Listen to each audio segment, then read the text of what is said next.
Okay, I'm now live. I'm using my iPad so I can see better what I'm doing a little. And I think I can sound better.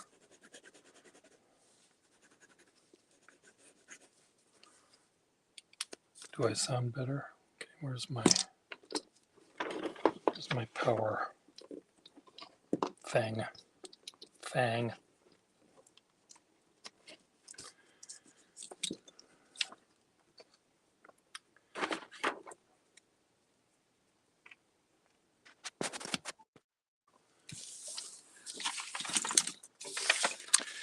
I'm using the one though that sometimes conks out on me, so it might conk out on me.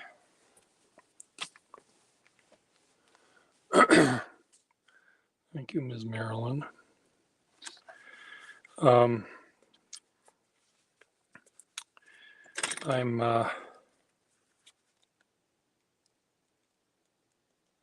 still trying to get this thing out. There we go. So I did not crack anything while doing that.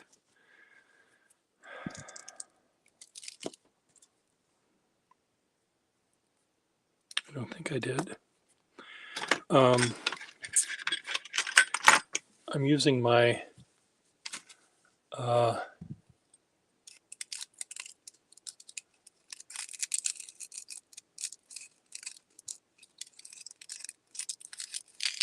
it's so slow I gotta run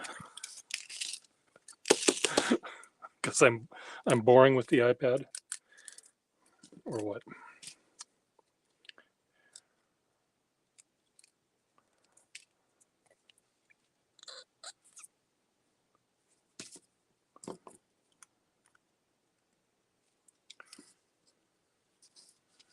Ta-ta for now.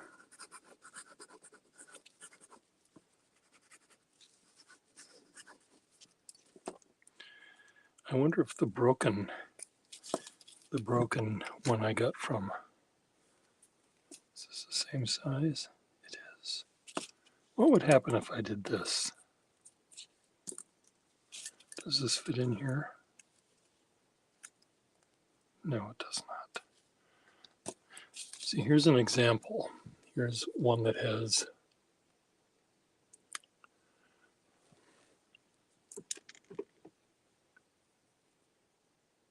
a smooth section, and here's one that has the little lines. So to take out the one that has the little lines, you're supposed to twist as you pull it out. The ones that don't have the little lines, you don't twist. I think I'm going to see if I can just glue that one. It's already broken. Gluing it won't hurt it. And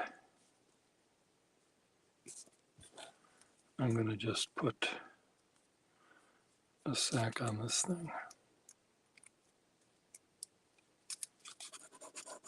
See what this is going to write like when it has a sack on it. You can never really tell how a pen is going to function by just dipping it, or you sort of need to put a sack on it for one thing, even if you don't fill it, just because you want to have the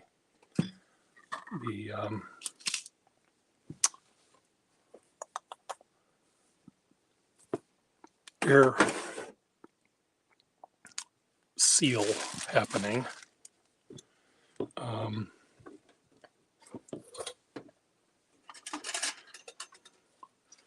then you also,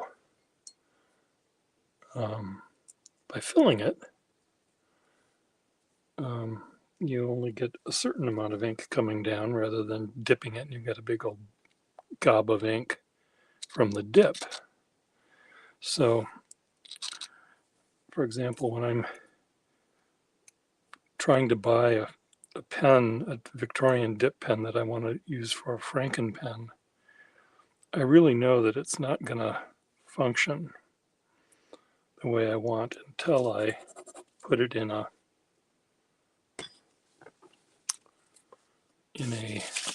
body.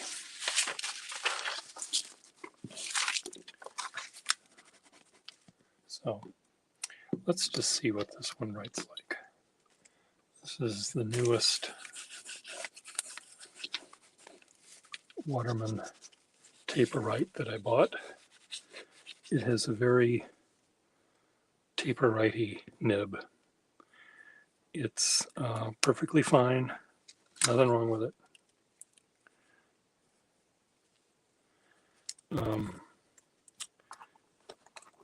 I think I may sell it just because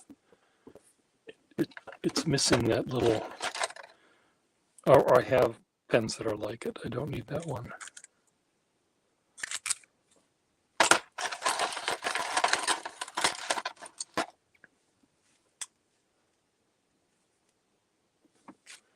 So what I did here was I have my iPad back, which allows me to see both what I'm doing and what you're doing and what people are typing and writing to me, which I wasn't able to do very well with my phone. And I can tell if I'm in focus or not more easily. And I can invite people in more easily, can cut and paste things more easily. And I have it slightly arranged so that before the thing that's holding it up used to come was attached to the table over here. And now I have it attached to the drawer over here in front of me.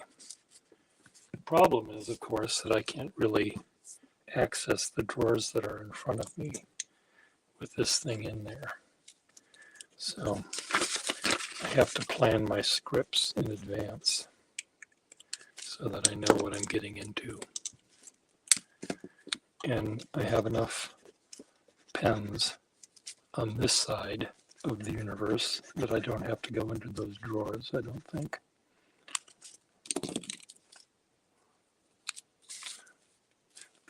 Very glad I changed this nib. It's just exactly the kind of nib well, it's one of the kinds of nibs I like with the Parker 51. These are for sale. These go over here. I know they're filled up still with ink, but okay, now this can go down there. This can go there.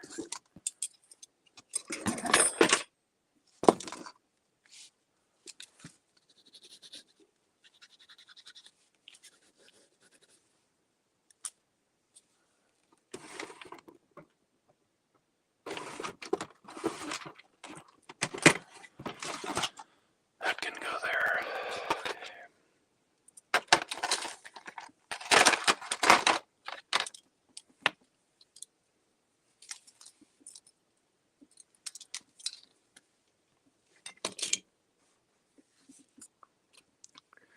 Okay, who else wants to talk to me?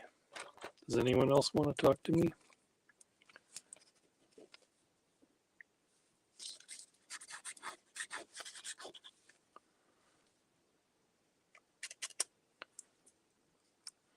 I'm going to put pens that I'm keeping that are sitting here in these drawers, and I'm going to put them behind me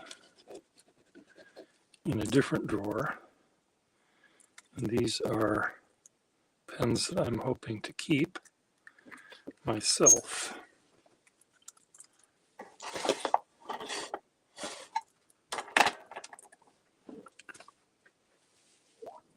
Uh-oh.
If this is solid gold, it really feels heavy,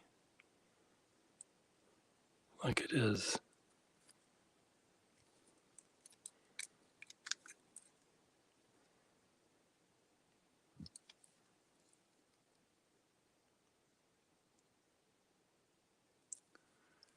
Where's my loop?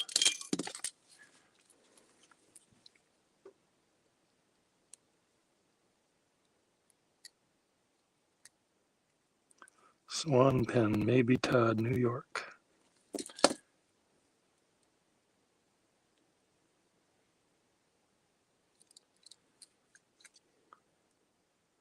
Do I have to get naked and get in a bathtub with this and measure it? Is that what's in my future? I don't see any brassing anywhere.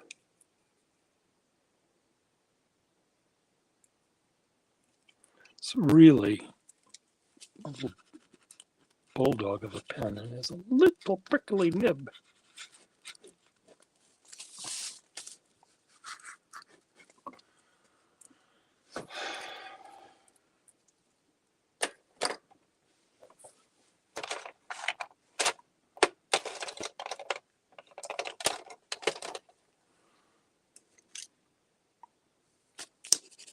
This doesn't need to be in there.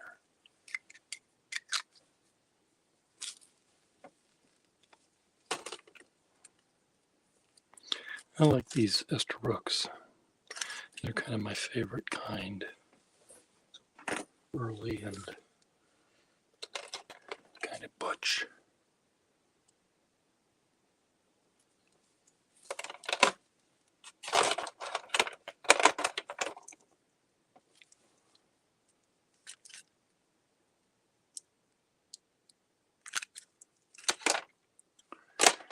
Okay, that's enough of that.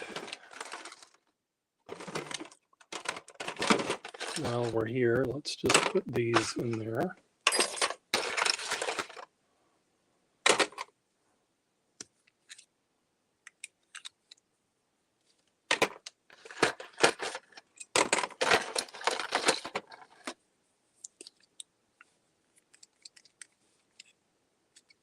Empty this.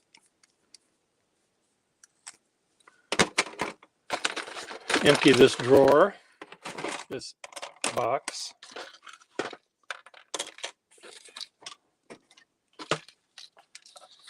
Nib. What's this for?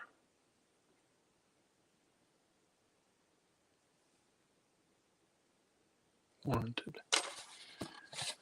Okay. Yep, down. Out.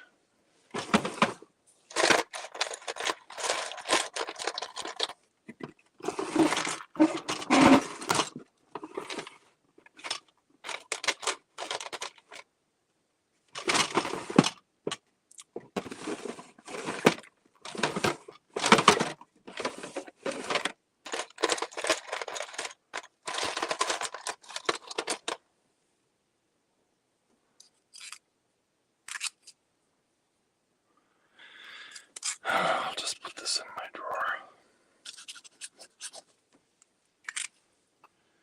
I'm not going to ever fix it, so I won't ever sell it.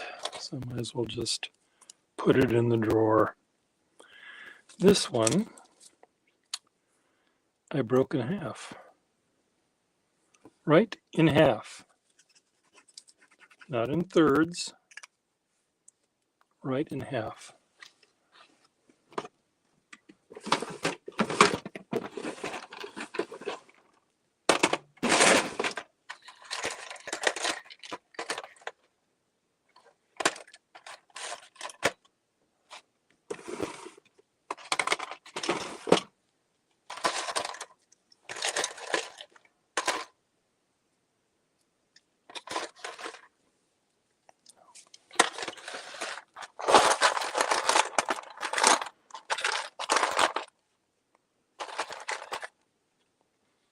That looks like a very sexy nib right there.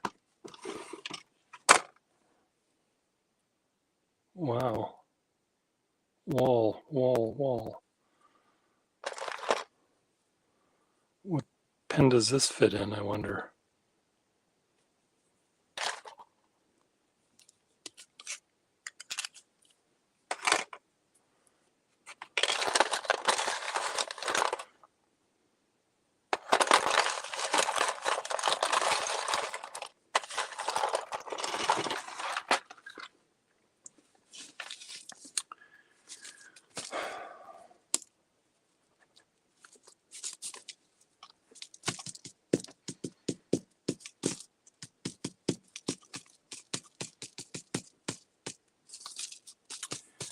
I wonder what that fits in.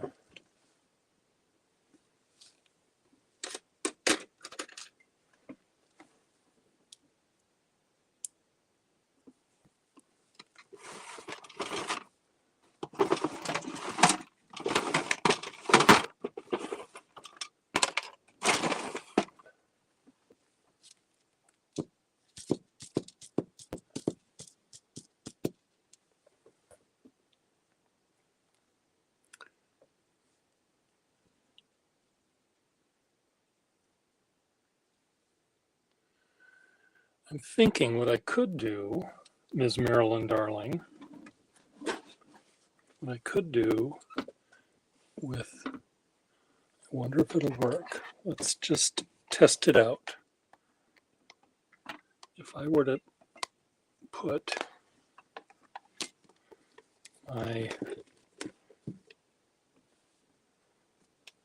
this thing, if I were to use this,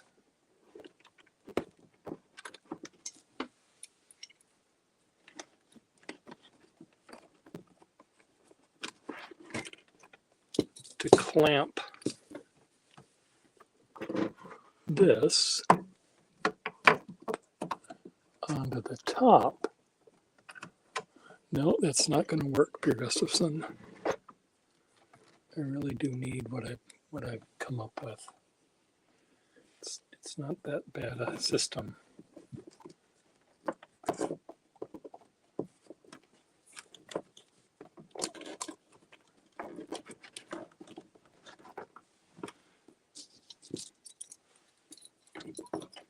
Someone was throwing out the ugliest frame today. And of course I had to buy it. I had to take it because it is so unbelievably ugly. I took a picture of it and I will show you what it looks like. I'm imagining it would have gone in a lady's boudoir, and it might have surrounded, I can't imagine it would surround a mirror. It could have surrounded a window or an aquarium or a TV set, but they didn't, when this was made, they didn't have flat screen TVs. So there's little shelves, and behind those shelves on each side is a mirror. And then in between you have this opening. And it's about this thick off the wall. And you can You can put your little perfume bottles or your desk sets or your lipsticks. But I don't know why it doesn't have a mirror going all the way across the middle. That's the thing I don't understand. So maybe it was meant to go, it was custom made to go around a small window in a upstairs attic room or something, where they put the daughter with the webbed fingers and the overbite. Maybe that's where that person went. So with that in mind, let's draw the room that I'm imagining this thing was in. I am so cruel. I am so cruel. So here's the attic room. Here's the window. And here's the little girl. Maybe she's in a wheelchair. Let's just make it as pathetic as we can. So she's in her wheelchair. So one of these old-fashioned wicker wheelchairs.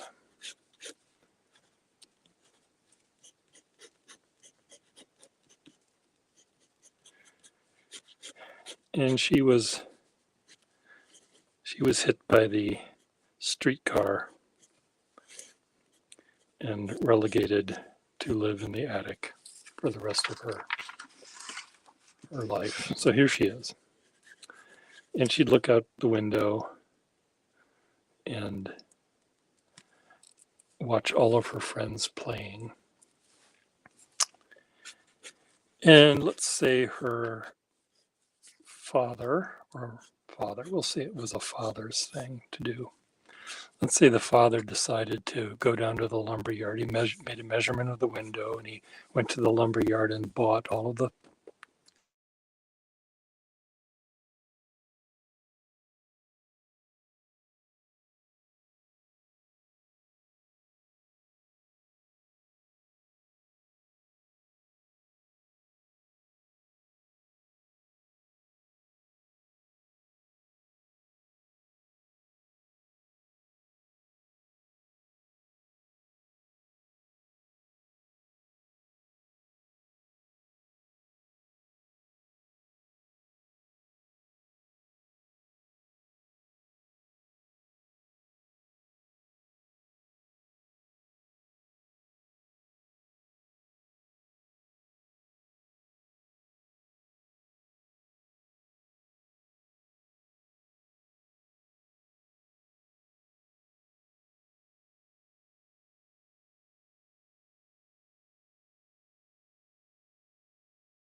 My iPad is at 92%.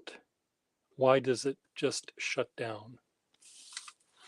I'm telling this touching story of the little girl in the attic. Anyway, her father goes, she's watching her friends play, wishes she could play. And her father comes home with that mirror thing that he's made. So he puts it on the wall here. There's mirrors here. There's little shelves here. And she goes to the thing and she puts her dolls and her little pretty rocks she collected. And there's a seashell over here and more dolls. And she looks at herself in the mirror and adds more makeup or whatever she's doing. And then she gets annoyed. This is not helping her. So she asks her father for, her friends are out there having fun and she's still in the attic, even though she has a pretty frame with all of her pretty things on it. And she can watch her friends out the pretty window. Anyway, she asks her dad, I'm not having fun. She writes down a little shopping list for him, and he goes to Kmart to buy what she's asked for. And he comes back and gives it to her, and she carefully arranges these things on the shelves. There's a little box here, and there's a little box there, and there's an object here, and another object there. And she goes up to the window, and she's looking at all of her friends playing like she used to do before she was hit by the streetcar and crippled for life. So she's there in her attic, and she waits for. This is the playground. They live opposite the school. She decides to just wait for a day, nice sunny day, first day of spring, and all of the kids are out playing hopscotch and jump rope, and the boys are giving each other wedgies, and the girls are all giggling, and they're running up to the boys and kissing them, and the boys are blushing. And anyway, she takes the thing off of this shelf and goes to this shelf and fills it. And then she carefully positions herself, and she pegs them with her shotgun, with her pistol. She has the Colt 45 here, the Remington blah blah there. She has another little dainty Derringer pistol there, pearl handle. And she has a grenade here. She'll use that when the time comes. And she has a some other thing. These are guns. These are more lethal. This is the ammo. So she just pegs them off because this is America. And these people are bothering her, making too much noise. I'll kill them. They're having too much fun. I know. I'll kill them. How's that for? That's what that frame was for. I've already come up with a plan. Maybe I should find an actual. Oh, I misdrew my mirror. She has only 1, 2, 3 guns over here, and the grenade, and some sort of fast-acting tear gas, and her ammo there. So I was off by my drawing. I think that's a very plausible story behind why this looks as ugly as it does. Started off, the dad thought it would make her daughter happy. Whatever you want, princess, he'd say. And when it didn't make her happy, what else can I do, princess? I want some guns, she says. And he says, making this a silhouette just to make it seem ominous, or more ominous. And I think that's the story, and I'm going to stick with it. What do you think, Grace M. Bretternitz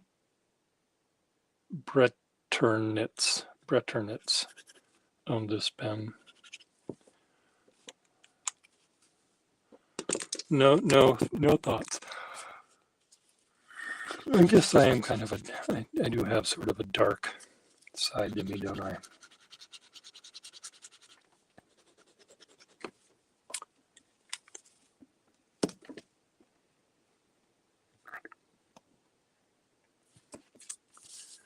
I think I can do a better drawing of our girl.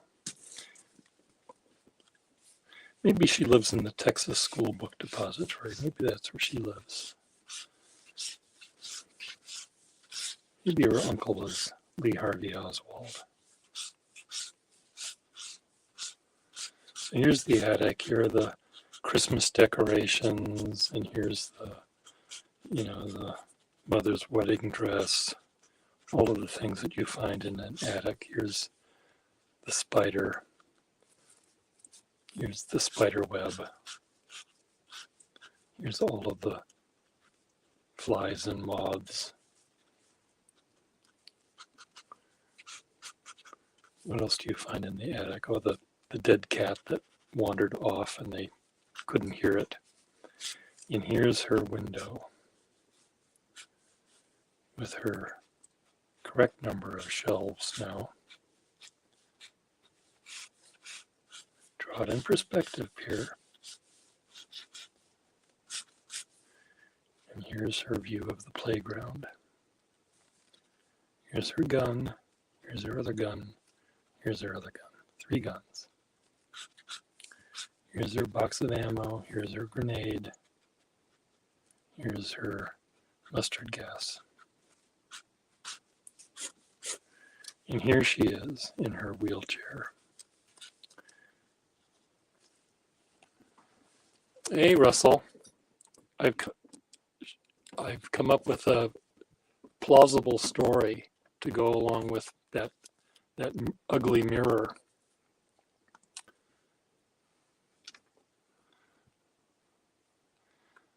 It's for the crippled girl in the attic who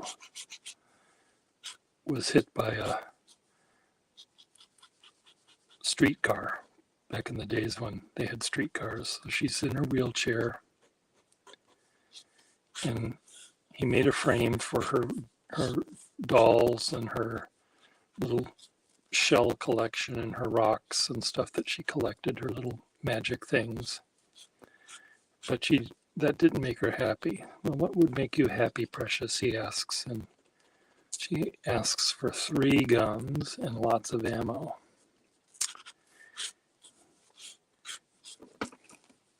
What do you think? And here's the school playground. All of her friends that were not hit. She ran out to try to stop the streetcar from killing all of her children.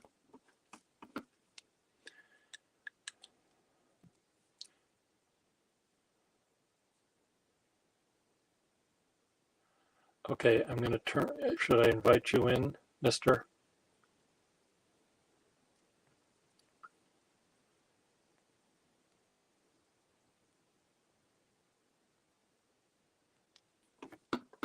I think her name is Desiree. We'll borrow that.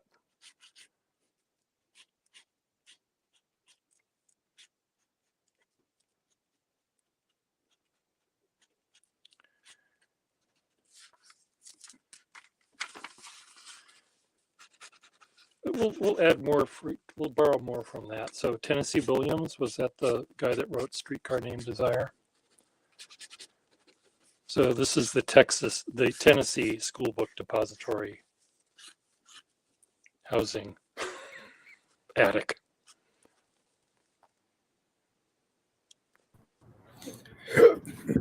Well, hello. Hi. How's it going? So the story is the mirror that I showed you is used to make the attic window pretty for the girl in the wheelchair that lives in the attic. And she has a very nice view of the playground. And she asked her father for some guns and some ammo.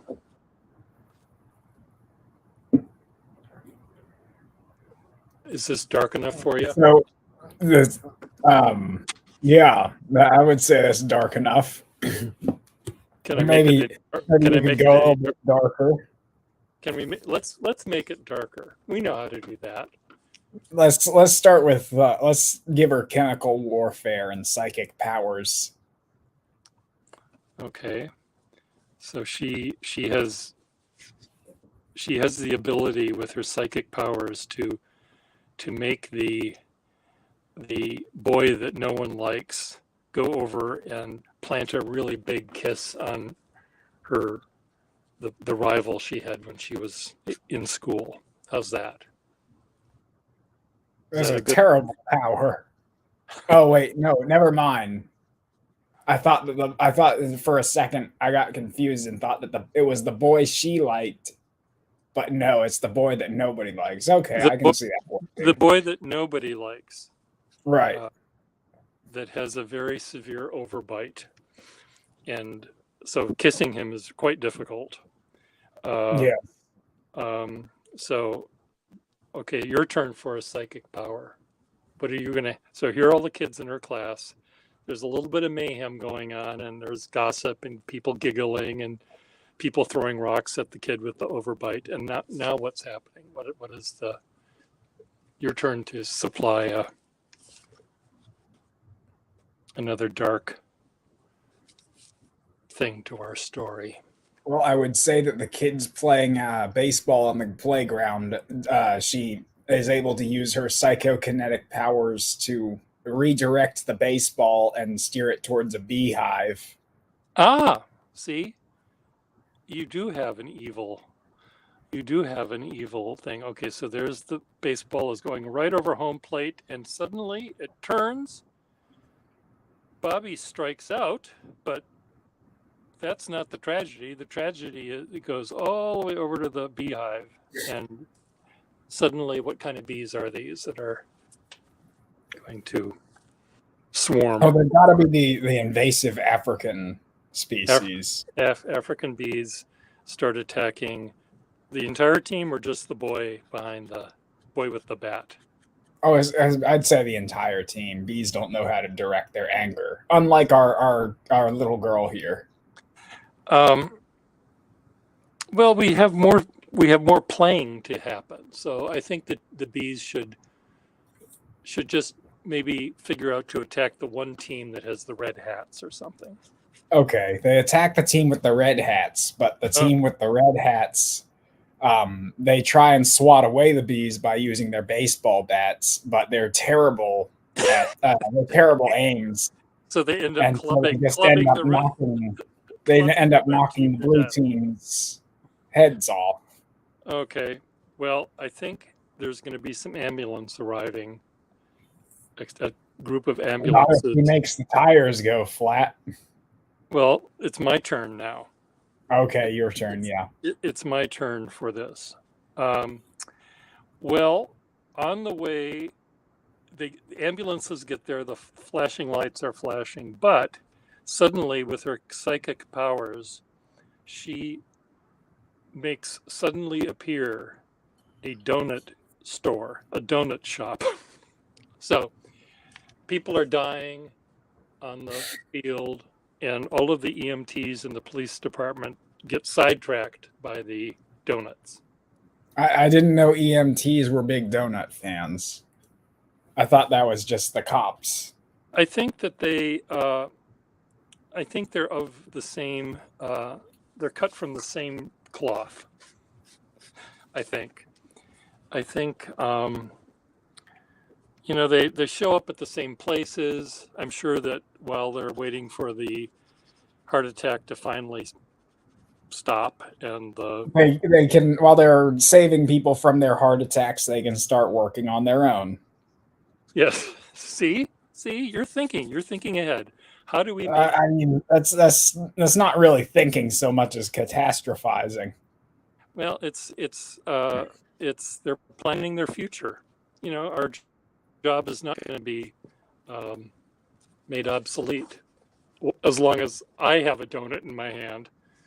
Okay, so she's giggling, and her father's over here thinking she's watching them play. He doesn't really know what's going on, and he's smiling. He's saying, "Oh, Desiree is now finally happy. I thought she'd never be happy." Okay, your turn. Do I need to map the playground to show an aerial view of the news in the helicopter view down at the tragedy?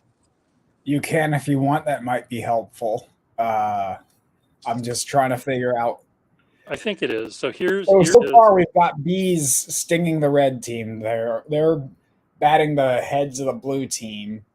Yeah.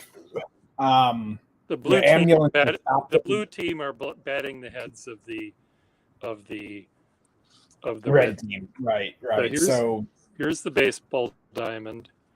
Here's the tree with the bees. Here's the playground with the hopscotch and the merry-go-round. And the ambulances arrive with their flashing lights.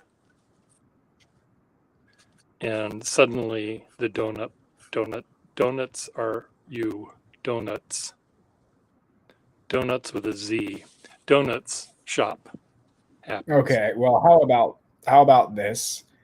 They do not end up stopping at the donut shop. They get so excited that they mistake the brake for the gas for the brake, rather, Uh-huh. and they step right on it. They go full swing right into this crowd of children here.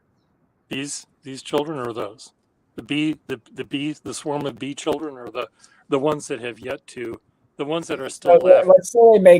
um, let's say they make a swerve, like they're going towards the donut shop there, Yeah. and they swerve right towards the baseball field, catch a few of the kids on their way, and then end up going downwards towards the rest of the kids, careening. Okay, so they skid, they kill these, they go over here, and they end up. And the turn is so drastic they've lost a tire. Oh, there we go. So how many children have been? One child has been kissed by the least popular boy in school with the overbite. Okay, so she's not lucky. You'd think that maybe she'd be lucky because she was kissed. I mean, if she's not dead yet, she's lucky. I mean, look at what's happening to everybody else. Well, we've got Carnage over here, the red-hatted make baseball great again team. Their bee allergies and their baseball bats being hit by the blue team. They're pretty dead. The blue team is still pretty good. These might be blue. I think it's my turn now. What does she need to Yeah, do? I'd say. So we have a helicopter up here. Yeah, we do. Is that going to start having some? I know. The helicopter. It's live TV. So we have to show a TV here, and the helicopter announcer is here, and he's wearing his microphone and his earphones, and he's describing the carnage on live TV. But she, with her psychic powers, makes him deliver this news the same way he used to deliver his dialogue when he was a clown and he had his clown TV show. Wow! Look at another one is dead. You like that idea? I do. I rather do. I thought you would. I saw a smile peek out of your fist there. Your fist was covering your mouth, but I could see that you were smiling. So we said, hey guys. Okay, your turn.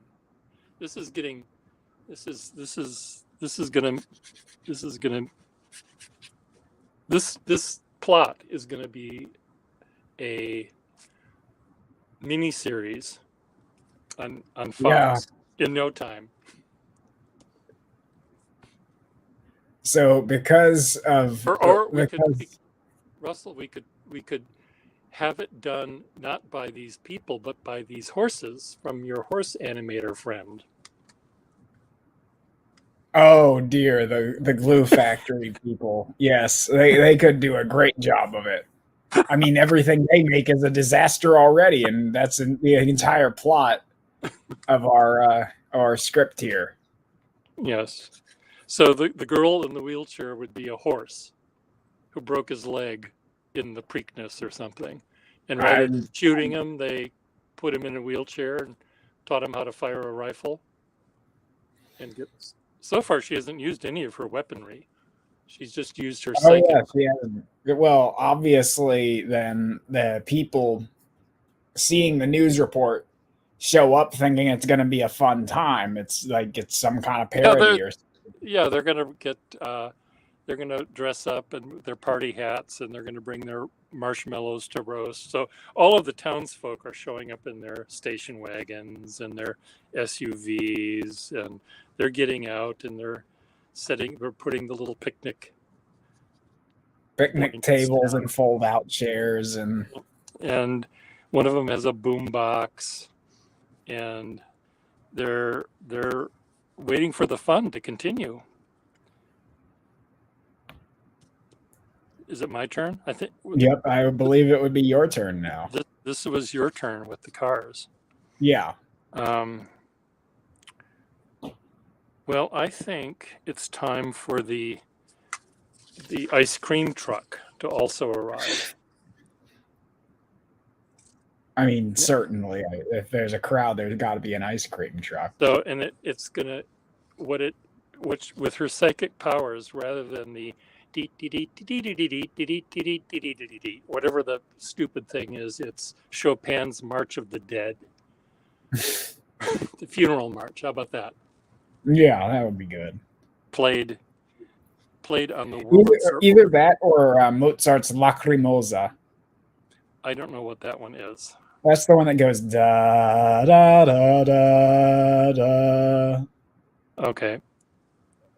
Either one. If you heard it sung by anybody else but me, you would probably recognize it. Okay. Well, something somber. Yes. And no one, because of that music, no one is buying, even though there's fun happening, or the guy thinks it's fun. The people think it's fun. This guy thinks it's fun. Well, he knows it isn't fun, but he can't help but make it sound fun. Yeah. So no matter how much he tries, he just can't stop being fun.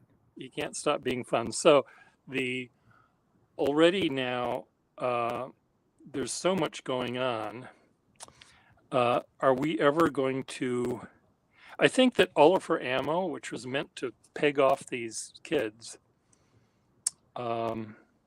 she may have to use that to defend herself when they finally figured out that it's her that's causing it.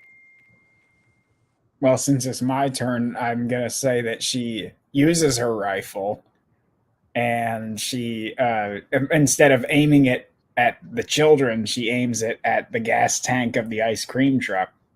Okay. Right there. There right it is. There. So she has her armor-piercing bullet, and the bullet is going. Why is she using her gun? Just to make her dad happy? She could just telepathically. I mean, her dad's in the room. I'm wondering why he's not stopping her when he sees her, pulling out an assault rifle, basically. She could kill him first. Is that all right? That was. I will go with that. She fires on her dad and then fires at the ice cream truck. Or no, let's make the dad be kind of a hero here, even though he did buy the daughter all these guns. He gets up and walks over as she's getting the gun ready, and he doesn't know, honey, what are you going to do? Are you going to kill that squirrel that's been bothering us so much? Or, is that crow bothering you, honey? And then when he sees the carnage and sees that she's aiming at the ice cream truck, he tries to get the gun away. How about that? Okay. What part of his body is blown off? Probably that'd have to be the head. The head? Okay. Yes. So it's blown completely out of the window, and there it is on the ground. Okay. The surviving police officer. Is it my turn or your turn? We'll say it's your turn. The surviving police officer from the from the problem over here, losing the wheel and sort of crashing. He sees this happen. So he makes his way. He picks up one of the dead bodies from the playground, and he sort of is walking, pretending the dead body is alive. So maybe it's the teacher. So he's hiding himself behind Mr. Larson, the second grade teacher, who's kind of big. So he feels safe.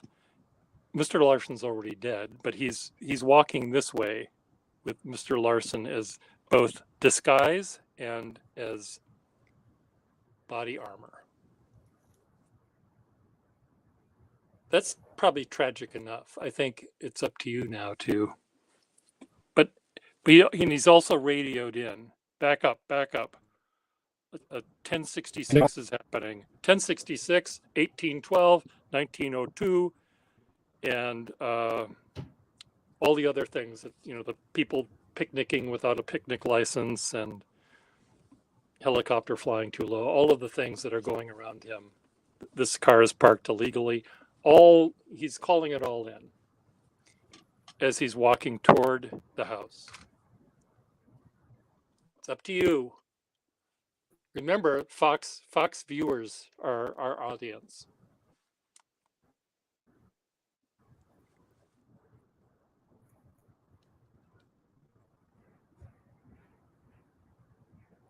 Did I scare you with that? Are you unable to imagine yourself as a Fox viewer? Yeah, if I were to, so all of this carnage is happening. This is a PBS. Let's say this is a PBS Masterpiece Theater production. Okay, back to you.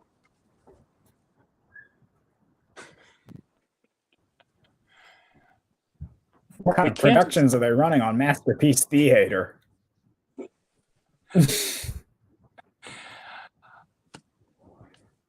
I don't know. I don't know if you've watched Masterpiece recently, but I haven't seen anything like this on there. Well, they have, which means I'm missing out on the good stuff. They have those gritty, prime suspect BBC TV murders and ghost stories and stuff. We have a little bit of everything. So let me get myself straight here. The policeman has just called for backup, correct? Yes. Okay. And he's got Mr. Larson on him in some way. Mr. Larson is in front of him. Okay. He's holding Mr. Larson up and moving forward. Yep. So he calls for backup, and the SWAT team arrives immediately. But then they see the police officer holding Mr. Larson, and they think, "Oh my gosh, he's got him held hostage."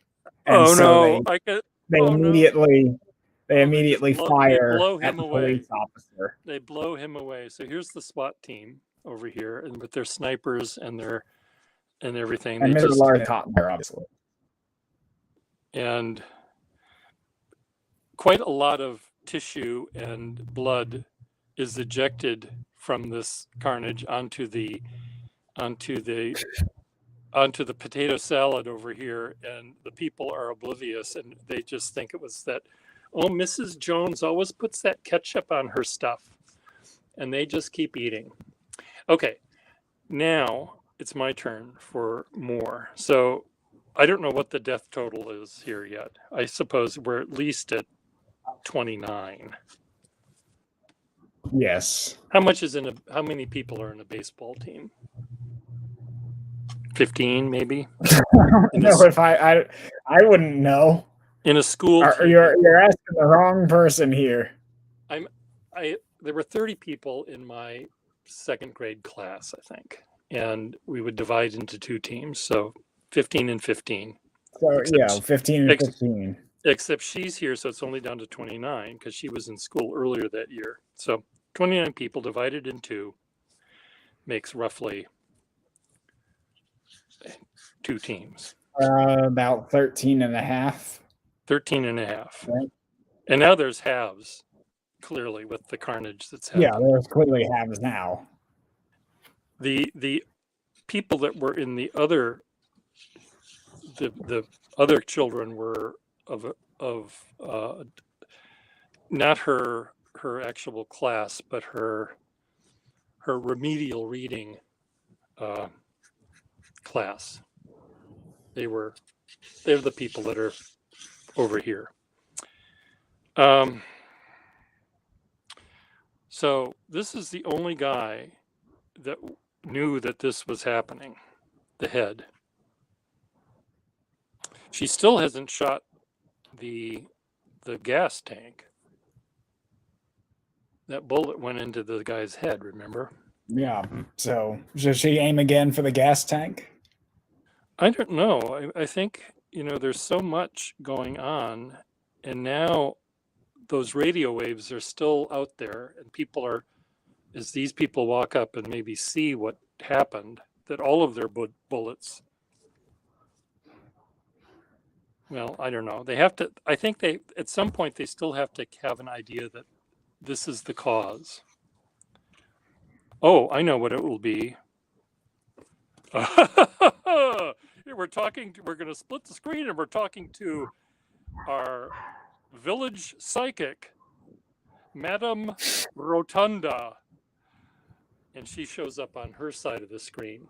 Speaking us on by Skype is Madame Rotunda. And she has thick black eye makeup, and she has her crystal ball, and she starts explaining what she sees. Now,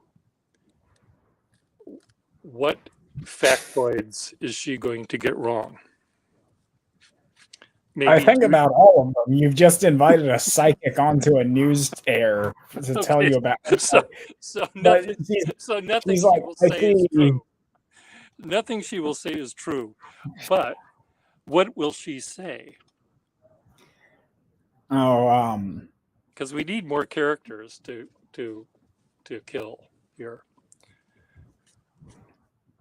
Shall it be the Oh, I'm trying to think of a good way to word it. I'm seeing you meeting your destiny at the baseball park. It is a young woman, and if you have only to meet her in order to meet your final destiny. And who's she telling that to? The entire The audience, newscaster. Because clown. he's only used to doing one-on-one visits. The ex-clown. So yes. Don't go away. Let me just see if I can add realism to this. Kitty, you have to get out of the way. We're getting realistic now. That's right. I'm aware I have maybe an audience, sort of. We feel it being realistic. Somewhere in my house, I have a little model of a helicopter, but I don't know where it is. So pretend this is the helicopter. There's a helicopter above that piece of paper. So here the helicopter is landed. Over here, here's the. Now, is his head going to get taken off like the actor in that movie? No. So he gets out. The clown gets out to meet his destiny because of Madame Rotunda's prediction. Is it my turn? It is my turn. Yes, it is. Does he see the young lady in the window? I think he should, since he was, I think he probably feels guilty for quite a lot of this carnage. And I think he realizes a light bulb goes off in his head suddenly, and he realizes everything. And her psychic powers to try to confuse him aren't functioning. Because he's too confused already. So he makes his way into the house. Yeah. Goes up the stairs, finds the attic door, goes in, rushes in. There he is with his destiny. Your turn. But he's so eager that he jumps and makes a leap at her without thinking, and they both end up falling through the window. Okay, so I'll draw that one in perspective. Here's Mr. Larson. Here's the police officer. Here's the picnickers. Here's the head of the father. Here's the window. Here's the front door. Here's the petunias. He runs in, goes up there, runs right at her, and here he goes. He still has his big feet. He was wearing those big clown shoes for so long that his feet grew into them. So there he is. No, You think? I think so. And here she is with her wheelchair. Now, they're falling to earth at 32 feet per second squared.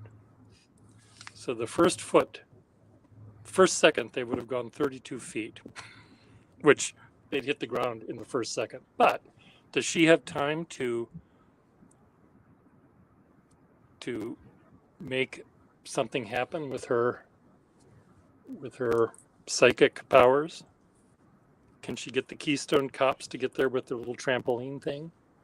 Or what? Or should we just call it a day?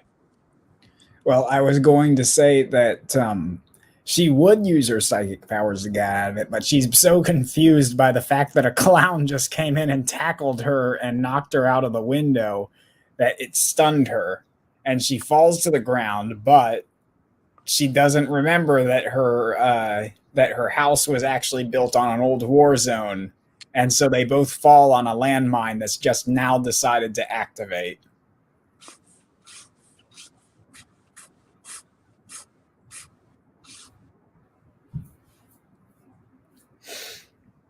And then, falling to earth, I'll end it, is her head, and it lands next to her dad's head, and they're looking at each other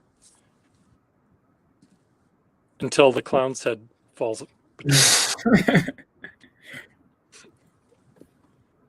I think we did a really good job. I guess that's one way of putting it, yes. And that is what inspired it. This has been a very confusing evening, but I wouldn't have it any other way. Well, it just goes to show, Mr. Facemeyer. I like how you pronounced your own name when you were doing your distance learning. Well, Mr. Facemeyer,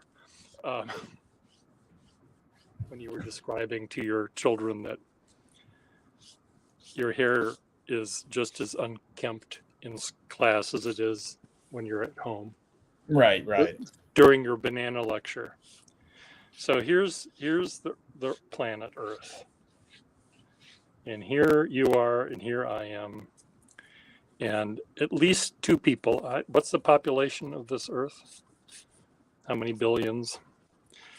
At least we understand each other enough to enjoy. Yeah, I would say so. I would say that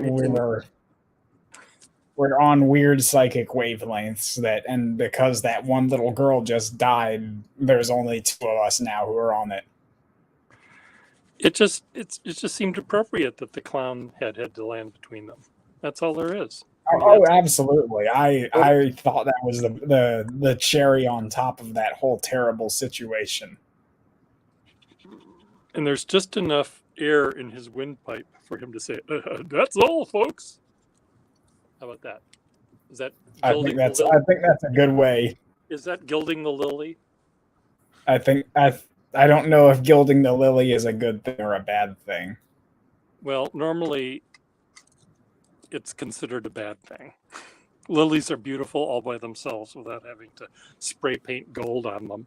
So, But I think in this context, though, it would be a good thing because this whole situation is entirely out of control. Why not? I think gilding the lily is exactly what that did. It it Yes. it added that little bit of, clearly, guys, we're just kidding. This was funny, right? I'm sure that someone who knows someone that knows someone from Sandy Hook is going to have me put out of my misery. But the fact that I came up with this story, it's not that difficult. I just changed, it's what happened yesterday or the day before, what will happen tomorrow, with the exception of the clown. Yeah, that's pretty much right. It's, I mean, it's if actually nothing out of the ordinary. It's just all the same things happening in one very small place. the only thing that reality does not have, that this story has, is that this is the Or you unique. mean that in a context where it makes some ounce of sense? Yes. Yes, that thing could not have existed In a in any universe other that is rational and in kind. any other way than for this. Because it can't go around a TV, it can't go around a normal window. It has to be a little square attic window. And who else would be in this little square attic but a girl in a wheelchair? Could be a boy in a wheelchair, could be an old man in a wheelchair. There's some creative license that we have. What's the name? It could be Senator Cawthorn, whatever his name is. Could be his room. I have no idea who you're talking about. He's a Republican QAnon person who is in a wheelchair. Oh. And he's the one that said that Republicans had invited him to cocaine orgies. And then his Republican brethren got upset with him for saying that. They weren't upset with him for saying all the other shit that was coming out of his pie hole, but when they said that, they took umbrage at his, whether he was telling the truth or not, just telling that story. Well, I would say that they got angry because they didn't want anybody crashing their cocaine orgies. That could be, but I anyway, mean, let's be honest. I mean, the cocaine orgy is like the Republican version of this ice cream social. They just, whenever there's a special occasion, hey guys, let's all get together this afternoon and have a big old cocaine orgy. I guess that's true. What do you think, dear listeners? How tasteless have I made this? Again, compared to what's on TV right this minute, what was on TV yesterday, what will be on TV tomorrow, with children and women being bombed in a country that wasn't doing Putin any wrong. This is a walk in the park compared to reality. A pretty stark walk in the park, but a walk in the park nonetheless. Yeah, walk in the park. I mean, if that were all that would happen that was bad in the world, then I think that reality would be okay. Yeah, it would be quite an improvement. But anyway, so how are your sticks going? Talking about your private park. I think they're going okay. I think the birds are starting to take a liking to them, which makes sense. I've noticed that there are birds coming about and flying about and perching on them here and there. Well, I'm looking forward to seeing how it evolves. Almost, well, I should say everything that you touch turns to Gold. Dust. Okay. Or gold or dust. Gold dust. Let's turns to gold dust. How about that? We'll just compromise. No, I'll go with what you say and not start an argument. don't start an argument. No. And I know that you're very talented and very creative, and you're as versatile a artist as ever there was, I think. And so it'll be interesting to see what how that turns out, and how do you plan on maybe documenting it through NFTs? I've just been taking photos. I just brought the installation art to the NFT to the boys, but they didn't seem all that interested. So I guess that one's not going to be an NFT. Did you put the bird on it? I didn't put the bird on it. Should we add the bird to our? To our. I did photograph the bird in a tree. I stuck the little sticker so that it was up in a tree and posted on there. Nobody said a thing. Moose and Rafe, whatever his name is, need to take a class in art theory. I mean, it just they are what they are. They should be, doing NFT imaginary craft beers or something they know something about, and people could buy a picture of a delicious glass of beer and trade that, because at least they know how to describe, presumably. I imagine that they would think they know how to describe the taste of a craft beer. A carbonated malt, domestic carbonated malt beverage. They should know how to do that, at least. They don't know art from a cake of soap, but they certainly are excited about it.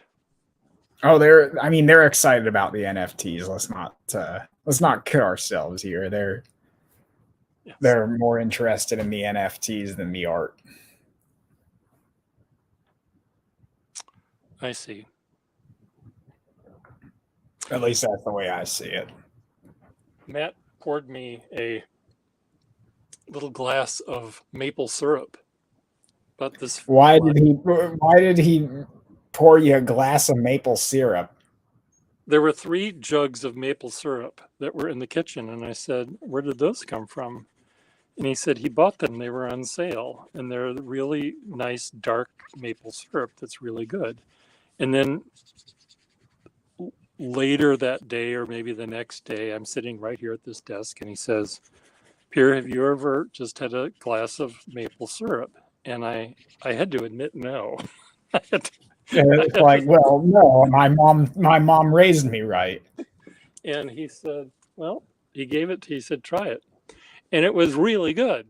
And I said, I don't have to eat the doughy pancakes. It's like, why make a sandwich if you can just eat the stick of butter?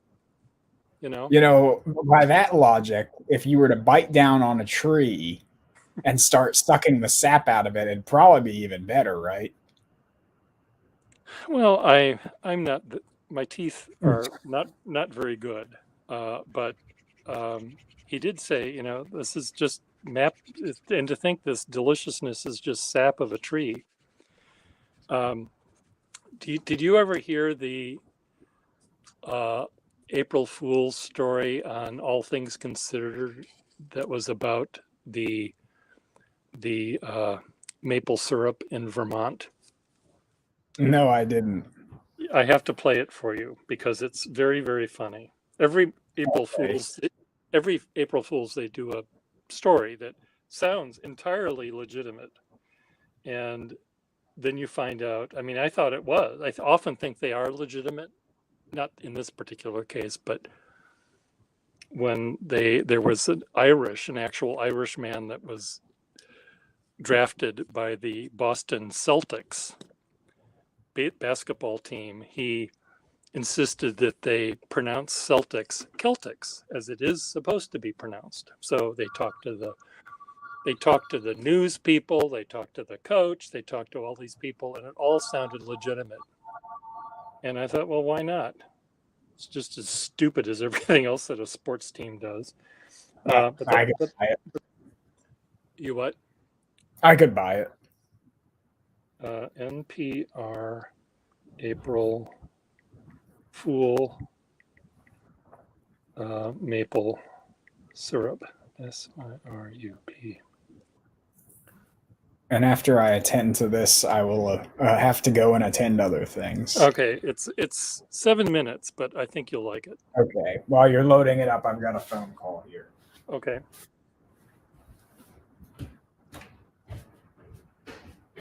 Support for NPR comes from the corp.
Okay, what do we got?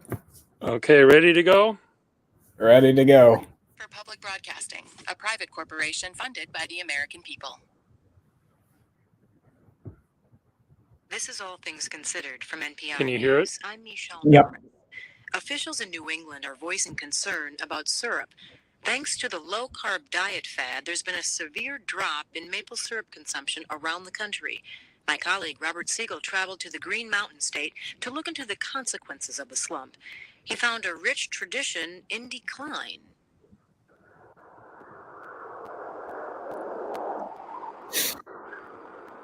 Long lingering shadows skate across the frozen woods. Spring lies the calendar here. It won't shine on these northern forests for weeks to come. The days are getting longer, but for Vermont maple sap farmers, there are trees to tap before they sleep. Even with demand for maple syrup at an all-time low, some farmers still release the sap that is built up over the winter. They're the prudent ones. While most of the nation savors its golden pancake topping as a treat, up in New England, that end product is just part of the story. All right there, Javi. Open the valve. She's horizon. Got it here. Got it. Move back there. The Grisham family lives on 100 acres of prime maple sap land. The farm hides in a grove of trees that have stood here since King George granted a Grisham ancestor rights to the land in 1773. The family has been tapping trees and boiling sap into syrup ever since here in North Fretford. But now, after production has declined by a steep 58%, the process is all the more precarious. An untapped tree is a time bomb ready to go off. Oh, watch it. Be careful there.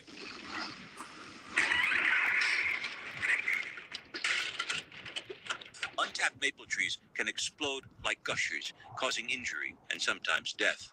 If untended, quiet stands of nature's sweeteners can turn into spindly demons of destruction. The Vermont Health Board reports 87 fatalities, 140 maimings, and a dozen decapitations from sap buildup explosions this year. That's the highest ever.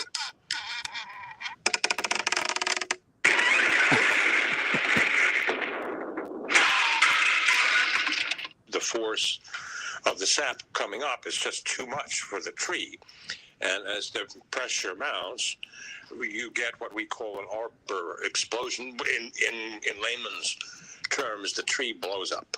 Professor George Croft teaches arboreal thermodynamics at the University of Northeastern Central Vermont's southwestern campus. He says people these days discount the destructive power of an engorged maple, unlike earlier peoples of the area. The Indians, of course, knew what the maple did, and the Indians used to bleed them all the time, but they never passed that on to the Puritans, who were utterly surprised and sometimes badly hurt. The Puritans, when they finally figured out that they needed to bleed the trees, they found out that the sap, the maple syrup, was sweet and therefore sinful, which some theorists believe contributed to the decline of Puritanism in New England. The sweetness that millions have welcomed on the breakfast plate has turned here to a bitterness that pours sadness on the heart. I better back off a bit. Ernest Tilley stands about 4'6". His sandpaper chin hangs like an anchor below a set of sad eyes set deep in a round face. A man of few words and fewer intelligible ones, Tilley stands over a project that he'd rather not be working on. It's a simple wooden coffin made of maple planks. It's for his son Mackenzie, a quiet boy. He'd returned from college last month and was helping his father with chores, not realizing that the maples he had climbed as a child had reached and passed the tapping point. Tried to tell him they shouldn't be out there in the woods like that, but he was stubborn. He was stubborn, and he also didn't know the potential of those trees. The deadly blast of a maple tree explosion can be heard for 20 miles away, they say. These hills are natural amplifiers, and that resonance, rich as a symphony written in splinters, has captured the imagination of folklorists.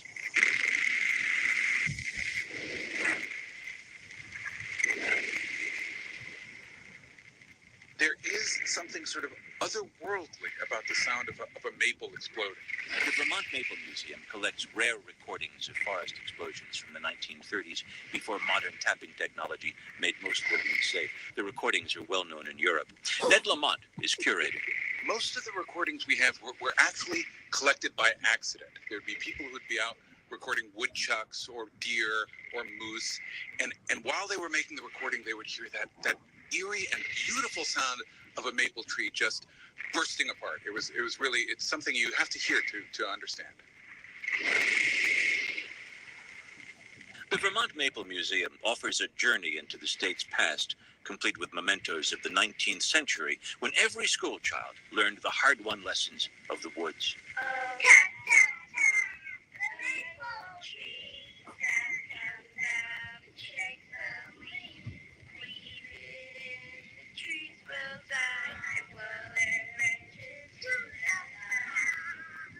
Vermonters have sung, written, and traded stories about the rigors of maple sap, all the while continuing to watch the industry that encourages tree tapping diminish. It has been hurt by a cheaper syrup knockoff from, of all places, the islands of the South Pacific. Here in Vanabos, formerly Danish Samoa, workers are making a cheaper maple syrup substitute. It's called table syrup. They saw apart used maple tables, chairs, knickknacks. The expense of importing these pieces of furniture halfway around the world is more than made up for by abundant cheap labor, by the lack of unions, healthcare, government oversight. In the past 4 years, the Vanabosian syrup industry has cut deep into Vermont's maple syrup market. Salomona Lano-Miyamada is 14 and the mother of 2. I am now taking the sawed-up maple table, inserting pieces into the big boiling vat you see here. It is a slow process. It takes 4 weeks for 100 cubic feet of maple wood to be boiled down to make 1 liter of syrup. It requires great patience. I used to sit on the beach all day eating coconut and strumming a ukulele, but this is much better life for me. Salomona, back to work! And tell that actor doing your voice in English to get out of here! Don't shove me, I will do as you say. Please, I mean no harm. I speak Samoan. I'm just doing my job. And so, only time will tell if the success of this remote Pacific Island rival to the Vermont maple syrup industry will wipe out the sugar houses of New England. Meanwhile, authorities are sifting through the shattered limbs and lives of the forests of the North, hoping, if at all possible, that time will tell.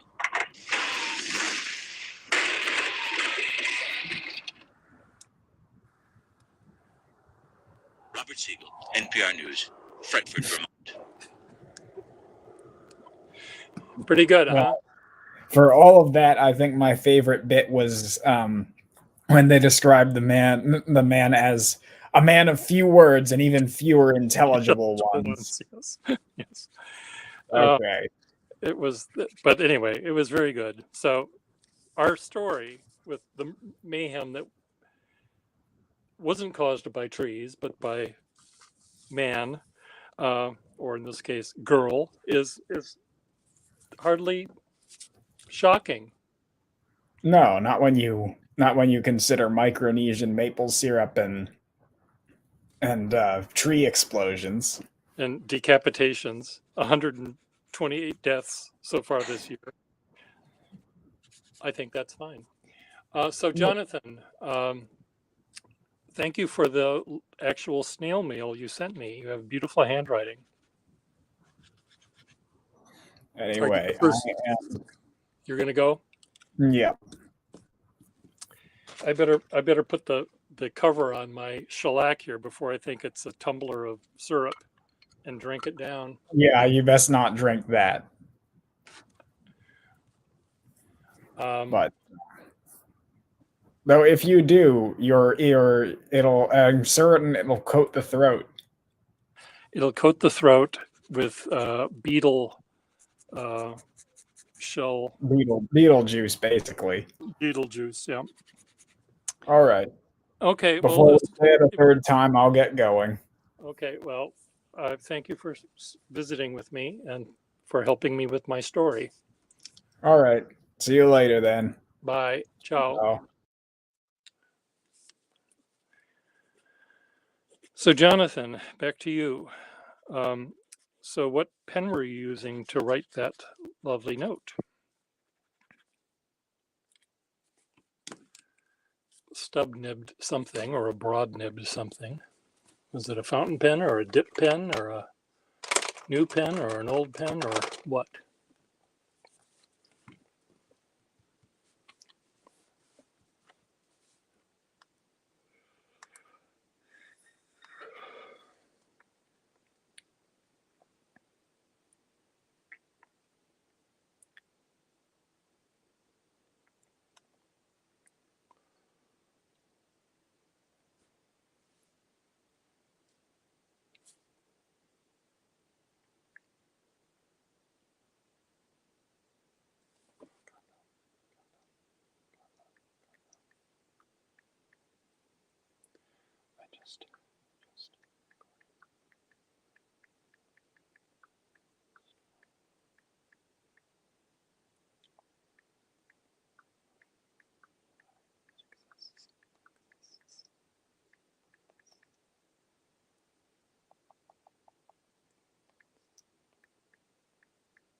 Oh, cool.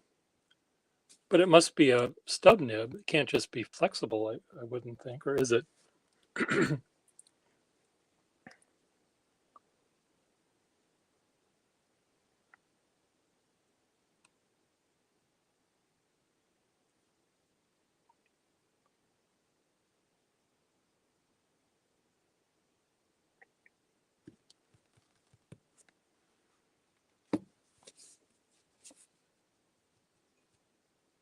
It seems very, let me just get it. It's right here.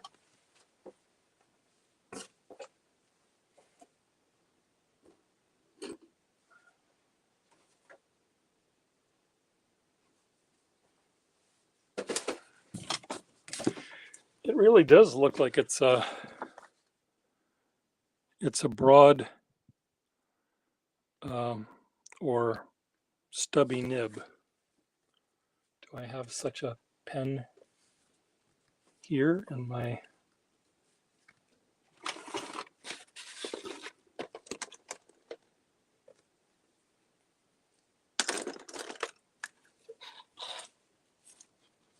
Might be like this one though.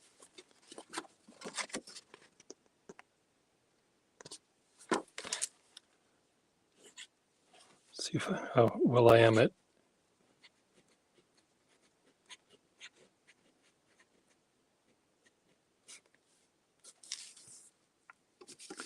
my forgery. I make my cross my T's much more.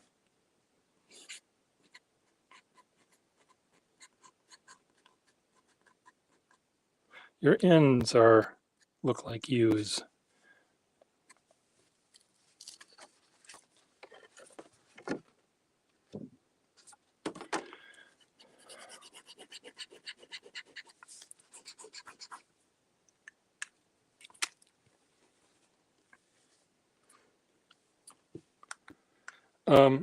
I need to, Jonathan, have you, no, it's very readable. Have you been live streaming with me where you are over here and I'm over here? Have I ever had you as a guest?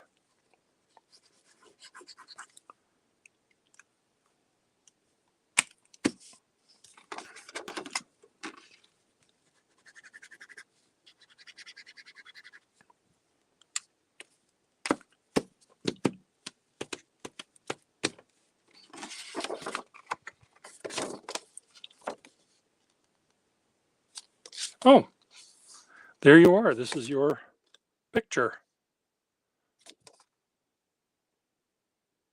I see. Would you like to do that sometime? Lovely picture.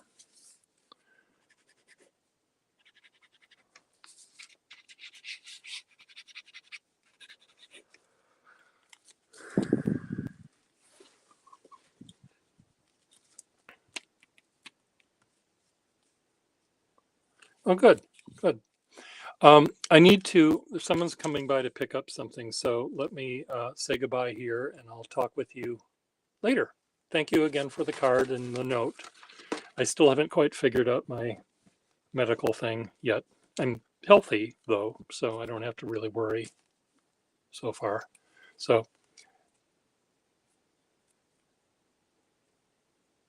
we'll talk later. Great, bye.